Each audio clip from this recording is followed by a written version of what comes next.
Niampy indray ireo lavin'ny Covid-19 teto Madagasikara ny 12 Jolay araka ny tatra tao amin'ny ano manjerim-panjakana Androany Zoma teto Analamanga sy tany Vakinankaratra no nitrangan'ireo fahafatesana ireo. Tafakatra 770 noho izany ireo lavin'ity valanaretina ity hatramin'ny nidirany teto amin'ny nosy ny taona 2020.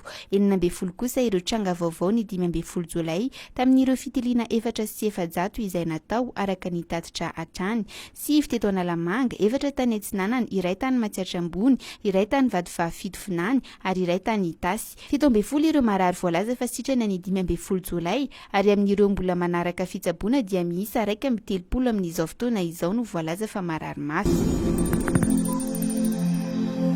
Izotra araka ny tetiandro izay efa napetraka ny fanadinam-panjakana BEPC ny alatsinainy ka hatramin'ny alakamisy ho avy izao na dia andro tsy fiasana aza ny talata hoy ny avy ao amin'ny ministera ny fanabeazam-pirenena. Tsy hisy ny fahatapahany na ny fanakisanana ny tetiandro araka ny nambaran'izy ireo. Androany Zoma no nanambara ny ministeran'ny asa ny fanananasa ny asam-panjakana sy ny lalàna sosialy fa andro tsy fiasana fa andresakarama ny talata 20 Jolay ho avy izao no ny fanamarian'ny pinsolamy ny Id alada. Efa ny voalohan'ny taona no nofaritana ireo andro tsy fiasana rehetra eto amin'ny nosy ary anisany tafiditra ho andro tsy fiasana ny Id al-Fitra sy ny Id alada fa ireo fikambanana silamo kosa no nametraka ny andro anaovana azy ireo.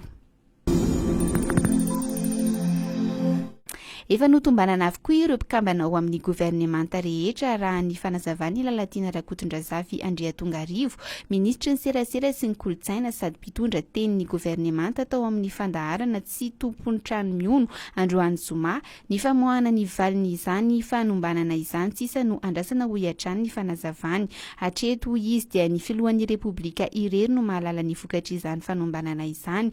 Ny filoham-pirenena irery ihany koa no manapa-kevitra ny amin'ny mety anovana ireo mpikambana ao amin'ny governemanta ho iatrany ny fanazavany. Tato ato dia nandehibe ny feo indrindra avy amin'ny solombavam-bahoaka ny amin'ny tokony anoloana ireo mpikambana ao amin'ny governemanta sasatsasany izay tsy mahavita ny asany. Nisy mihitsy moa ny fanangonantsony ny odina tao amin'ny antenimiram-pirenena tao rian'ny fionana tamin'ireo mpikambana ao amin'ny governemanta sy ireo solombavam-bahoaka izay nafampana tamin'ny fiandohan'ny volana Jolay teo.